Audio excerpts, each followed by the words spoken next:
Thanks, आपने ये query यहाँ सामने रखी। तो इसमें जो ये सामने आया, जब उसकी तह में गए हैं तो इसमें हुआ ऐसे है कि जिसने ये स्कॉर्पियो जो चला रहा था लड़का, वो कनाडा से आया हुआ था।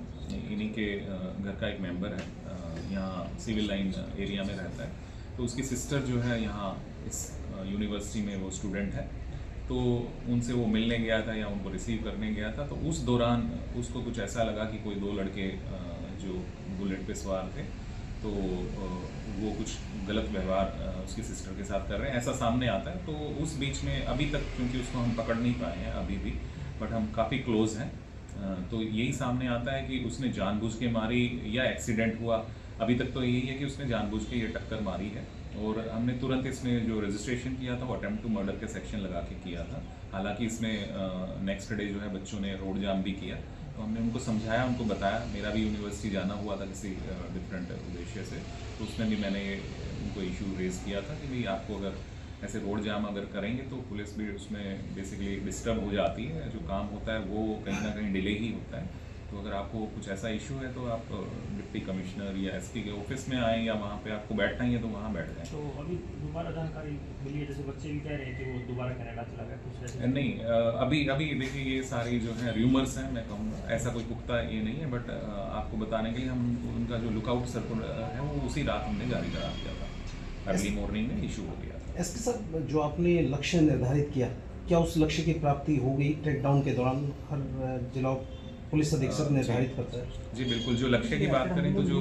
इसमें जो गोल रखा गया था वो ये था कि जो हर थाना है, हर एसएचओ है बेसिकली, जो जुरिस्डिक्शनल एसएचओ है, उनको 5 क्रिमिनल आइडेंटिफाई खुद ही करने थे और उनको पकड़ना था। ऐसे ही जो हमारे डिप्टी एसपीज हैं, डीएसपी हैं, उनको 10 करने थे, और इवन एसपी लेवल पे भी 10 को आइडेंटिफाई करना था।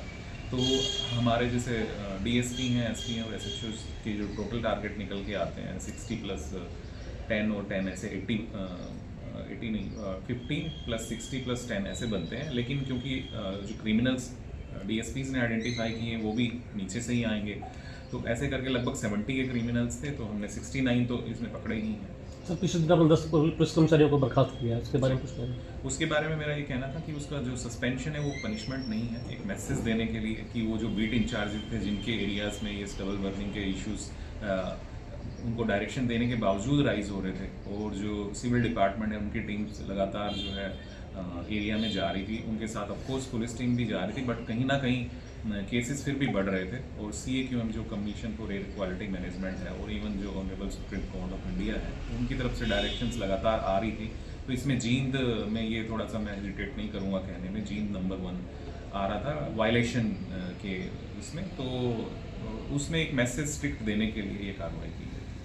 हमने इसमें रिकवर किए हैं और 2 मैगजीन भी रिकवर करी हैं। उसके अलावा लाइव जो कार्ट्रिजेस होते हैं वो लगभग 20 वो कार्ट्रिजेस हमने इसमें जो है रिकवर किए हैं। और इन जो 14 पिस्तौल रिकवर किए हैं, कुछ तो ऐसे केसेस हैं जिनमें 2-2 एक साथ में हमने रिकवर करी है। और डिस्क्लोजर जो लोगों के सामने आए हैं, जो क्रिमिनल्स के सामने आए हैं, तो इसमें चौंकाने वाली चीज़ें भी कुछ आई हैं सामने। तो अभी तो मैं चाहूँगा हम ना डिस्कस करें उनको। उसमें यही था कि उन्होंने कुछ लोगों को टारगेट किया हुआ था, तो ये समय रहते जो ये ऑपरेशन ट्रैकडाउन के तहत पुलिस ने तत्परता दिखाते हुए उसमें कार्रवाई की, तो वो एक बड़ा वायलेंट क्राइम भी उसमें प्रिवेंट हो पाया है।